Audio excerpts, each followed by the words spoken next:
Assalamualaikum warahmatullahi wabarakatuh. Saya Diva Syahmi dengan NIM 19231114 dari kelompok 5 akan mempresentasikan hasil dari diskusi kelompok kami yang berjudul Teknologi Terkini yang Memanfaatkan Kemagnetan. Produk teknologi yang pertama ada jarum kompas. Kompas ini digunakan sebagai alat navigasi untuk menentukan arah medan magnet kutub utara dan selatan bumi. Prinsip kerja dari jarum kompas ini sendiri adalah adanya gaya tarik-menarik antara magnet pada jarum kompas dengan kutub magnet bumi. Jarum kompas yang terbuat dari magnet memiliki kutub utara dan kutub selatan dan akan selalu menunjukkan arah utara dan selatan.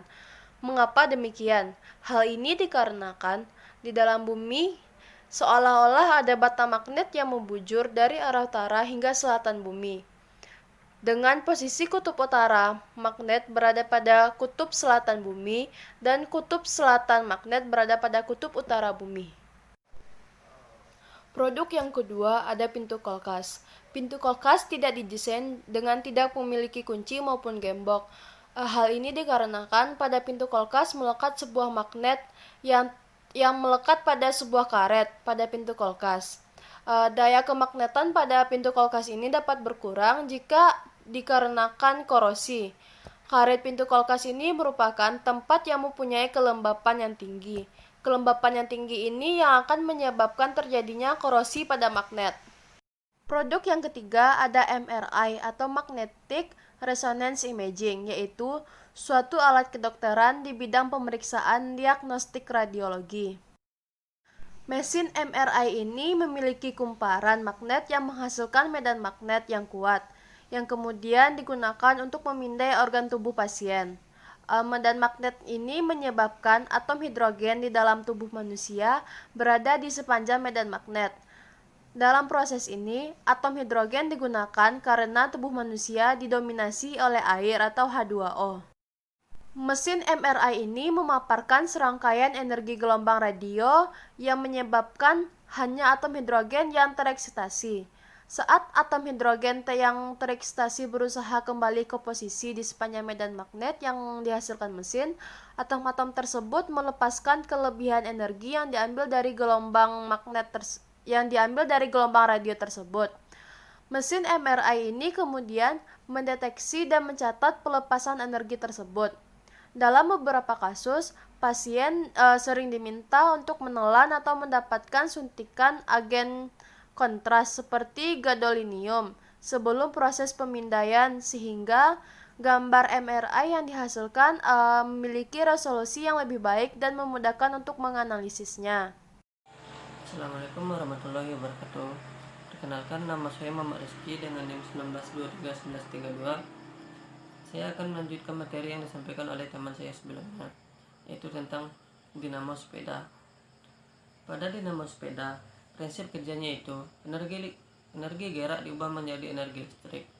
Dinamo sepeda ini hanya menyalakan lampu depan dan lampu belakangnya. Terangnya lampu ditentukan oleh cepatnya roda berputar yang mengakibatkan dinamo juga cepat dan arus listrik juga akan besar pula. Dinamo sepeda intinya adalah sebuah magnet yang berputar dan sebuah kumparan yang tetap.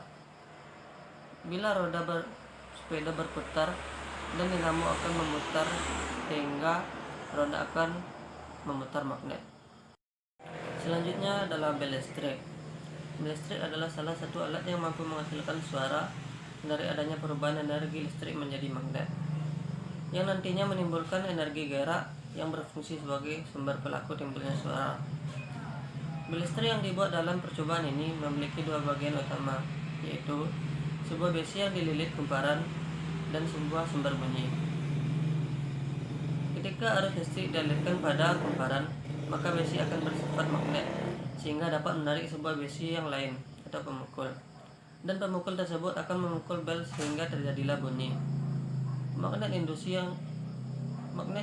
yang dihasilkan sangat bergantung pada kuat arus dan juga jumlah lilitan. Beberapa faktor yang mempengaruhi kuat medan magnet yang dihasilkan adalah jenis kawat yang digunakan sebagai solenoida dan bahan logam yang dililitkan kumparan. Selanjutnya transformator. atau trafo. Transformator atau sering disingkat dengan istilah trafo adalah suatu alat listrik yang dapat mengubah taraf suatu tegangan AC ke taraf yang lain. Maksud dari pengubahan taraf tersebut diantaranya seperti menurunkan tegangan AC atau menaikkan tegangan. Transformator atau trafo ini bekerja berdasarkan prinsip induksi elektromagnet dan hanya dapat bekerja pada tegangan yang berarus bolak-balik. Transformator memegang peran yang sangat penting dalam pendistribusian tenaga listrik. Transformator menaikkan listrik yang berasal dari pembangkit listrik PLN hingga ratusan kilovolt untuk didistribusikan. Dan kemudian transformator lainnya menurunkan tegangan listrik tersebut ke tegangan yang diperlukan oleh setiap rumah ataupun perkantoran yang umum menggunakan tegangan AC 220 volt.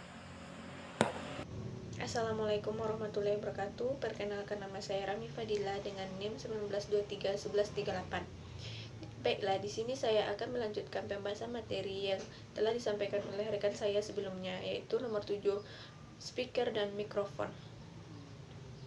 Fungsi magnet pada mikrofon yaitu mengubah energi suara atau energi mekanik menjadi energi listrik yang akan ditangkap oleh pengeras suara. Sedangkan fungsi magnet pada speaker yaitu untuk mengubah energi listrik menjadi energi mekanik atau suara. Speaker dan mikrofon menggunakan magnet permanen dan kumparan pembawa arus untuk mengubah energi listrik menjadi energi mekanik yang menciptakan suara. Kumparan tersebut dimungkus melekat di kerucut speaker dan membawa sinyal sebagai perubahan arus yang berinteraksi dengan magnet permanen. Kumparan suara mendapatkan kekuatan magnetik dan sebagai respon yang bergerak ke kerucut dan tekanan udara sehingga mampu menghasilkan suara. Selanjutnya yaitu nomor 8, kereta api maglev. Prinsip kereta ini adalah memanfaatkan gaya magnet untuk mengangkat kereta sehingga mengambang, tidak menyentuh rel, sehingga gaya gesek yang terjadi dapat dikurangi. Kereta maglev juga memanfaatkan magnet sebagai pendorong, sehingga mampu melaju dengan kecepatan sampai 600 km per jam yang lebih cepat dibandingkan kereta api yang biasa. Yang nomor 9 yaitu pembangkit listrik tenaga nuklir. Medan magnet berguna pada pembangkit listrik tenaga nuklir atau PLTN untuk menghasilkan listrik dari induksi elektromagnetik, yaitu timbulnya alur listrik akibat perubahan medan magnet. Pembahasan selanjutnya akan disampaikan oleh rekan saya. Assalamualaikum warahmatullahi wabarakatuh. Perkenalkan, nama saya Siti Hardiana dengan NIM 19231146.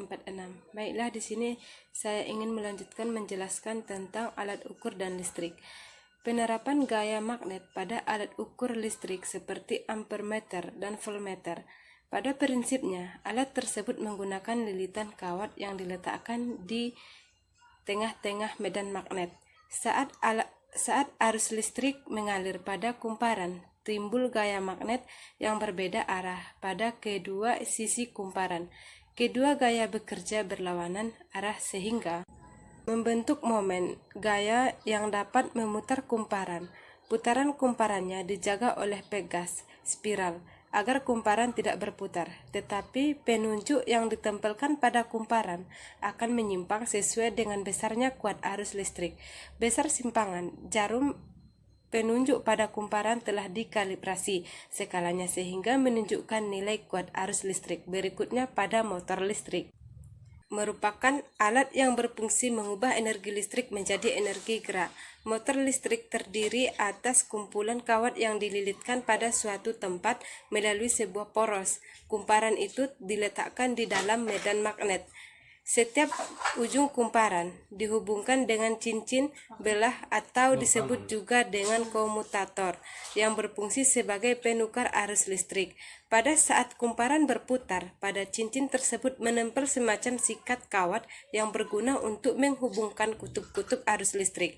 Sikat-sikat ini tidak ikut berputar dan diberi beda potensial listrik, tetap apabila sikat kawat dialiri arus listrik, pada kumparan akan muncul gaya magnetik yang berlawanan arah. pada kedua sisi kumparan sehingga akan berputar pada porosnya. Berikutnya pada telepon. Cara kerja telepon adalah mengubah sinyal listrik menjadi gelombang bunyi. Sinyal listrik yang dihasilkan mikrofon akan diterima oleh pesawat telepon. Jika sinyal listrik berubah-ubah mengalir pada kumparan, maka teras besi akan menjadi elektromagnetik yang kekuatannya berubah-ubah. Diafragma besi lentur di hadapan elektromagnetik akan ditarik dengan gaya dan menyebabkan diafragma bergetar. Getaran diafragma mempengaruhi udara di hadapannya sehingga udara akan dimapatkan dan direnggangkan. Tekanan bunyi yang dihasilkan sesuai dengan tekanan bunyi yang dikirim ke mikrofon.